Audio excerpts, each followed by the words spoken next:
Hey booktube, this is Kelly. Thank you so much for watching my channel, Books I'm Not Reading. I am here in my library. There's books all over the floor. And I am gonna do a 3-tag mashup today.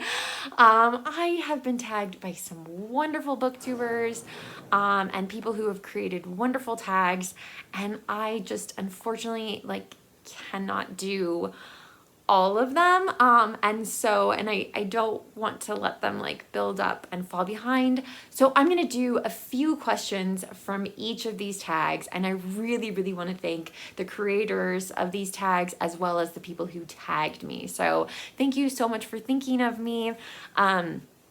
This is what I can do right now in the moment. So the first tag that I'm gonna answer a few questions from is the CryBaby Book Tag. This was created by Laura at Why the Book Wins, and she tagged me in her original video, so thank you so much. Now, it's really important if you do this tag, CryBaby has to be one word, because there is another tag out there that's cry space baby book tag.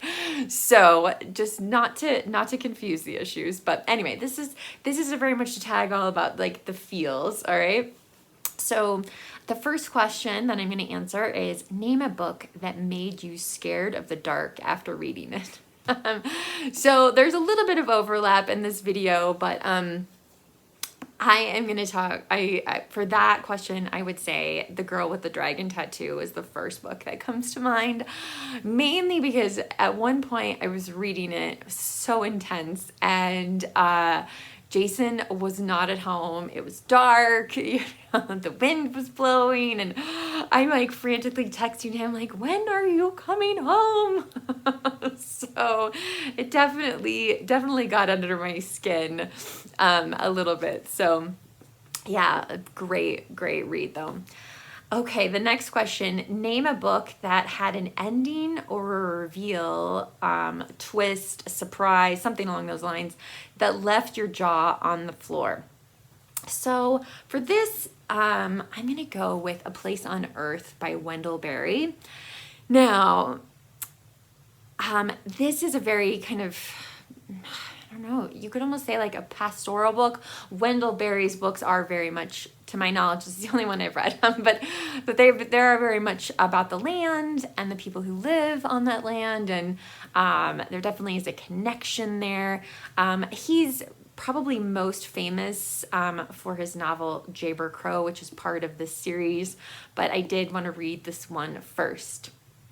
Hope maybe I'll get to Jayber Crow in the next year, who knows. But anyway, A Place on Earth does have an event that takes place in it that I just didn't see coming, and really, oh man, it just broke my heart. But this is an excellent book, really well written, and yeah, so glad to have this one.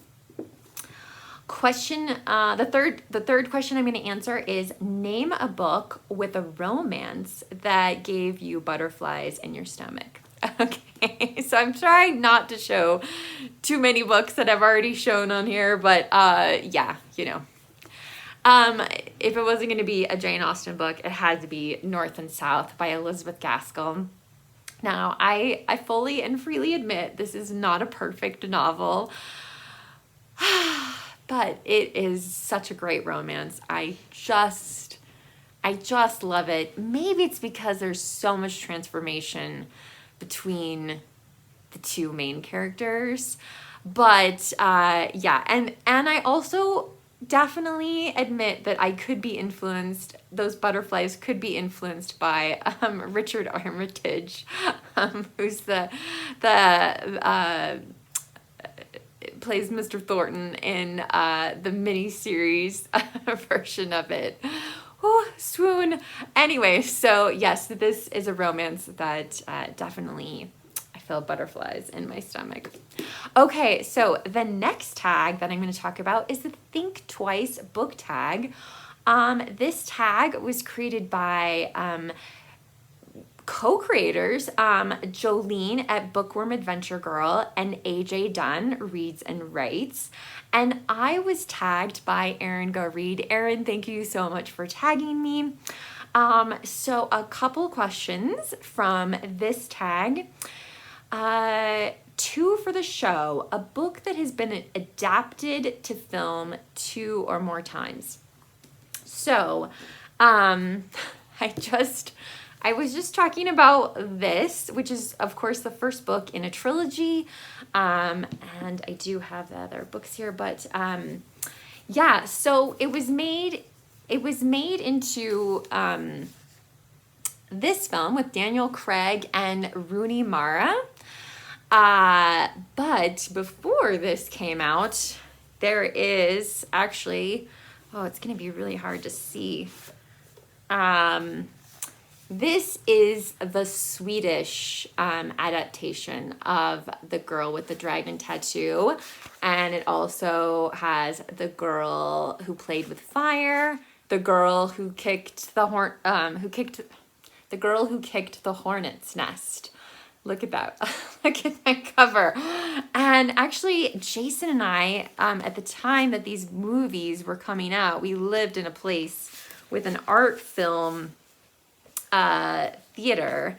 And so we actually got to see at least 2 of them, if not all 3, on the big screen.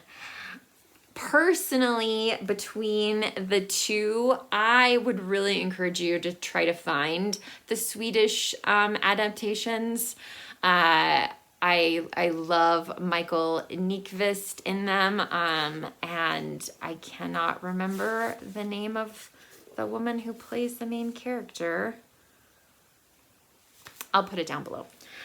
Anyway, so yeah, so that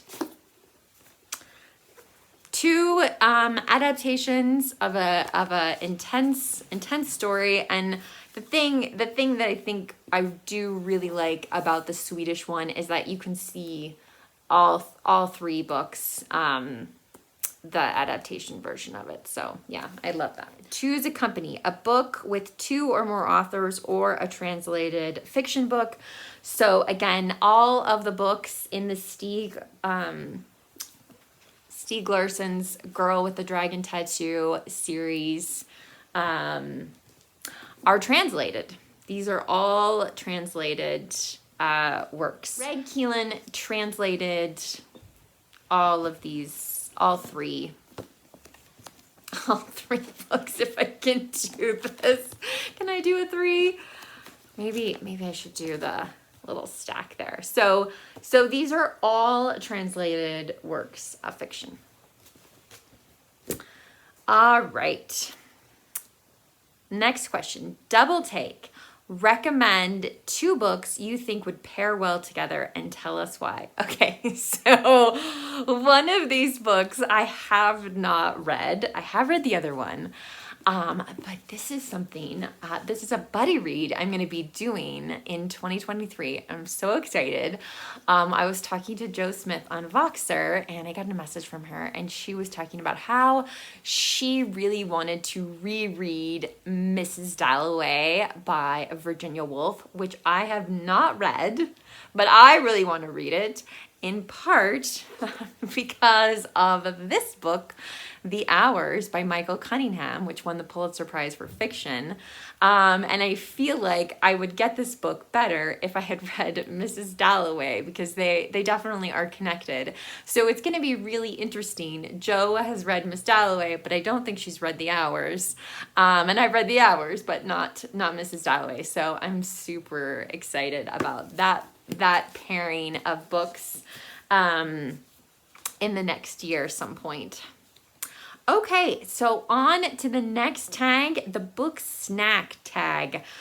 This was created by Rosika at the Midnight Reader, and I was tagged by Sandy at Miss Reads a Lot. Okay, so Sweet, the chocolate chip cookie of books. Pick a book that is warm-hearted, uplifted, and makes you less cynical about the world.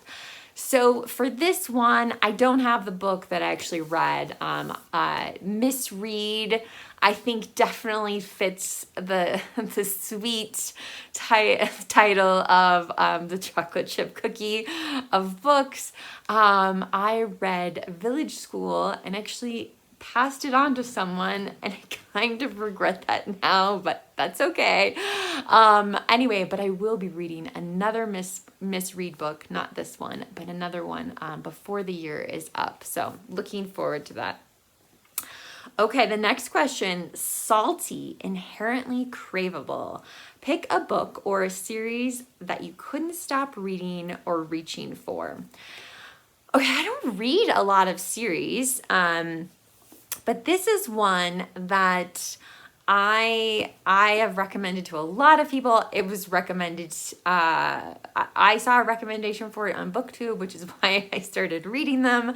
And that's the Amory Ames mystery series. This is the first book in the series called Murder at Brightwell.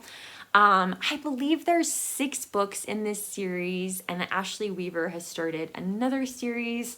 I want to say Electra McDonald series. If you've read that, like, let me know. I'd love to know what the new series is like. But I think I still have 2 books in the series left to read. I looked on the library's webpage today, and of course, my library, I think, may have one of the other. I may be able to get one of the other books in this series from the library, but yeah. So I don't want to buy. I own 4 of these books, and like I said, I think there's 6 or 7 in the series total. But I do really, you know, I as far as series go, this is my kind of book. So. All right, and then the last question, ice cold. Sometimes the snack you want can only come from the deep freezer. Pick a book that transports you to a cold place. Sort of has an underlying theme of Scandinavian thriller crime. This is Smilla's Sense of Snow. Again, another translated novel by Peter Hoag. This, if you're looking for something cold to read this winter and scary as well, wow, I love this book. And Smilla she's the original Lisbeth Salander. Really, like, I don't think Lisbeth Salander would exist if it weren't for Smilla. Maybe I'm just guessing there, but yeah, I love this book. I think I've read it twice, not sure, but yeah, I look forward to reading it again in the future. And I'd actually like to read some other books by Peter Hoag. I do own the Danish book Dreams, but I've never read it. So I would love to hear your thoughts about any of the questions, even questions I didn't answer for any of these tags, in the comment section down below, or any of the books that I mentioned. And you know what, if you don't feel comfortable leaving a comment, you can always leave me an emoji or give this video a thumbs up so that I know that you're here.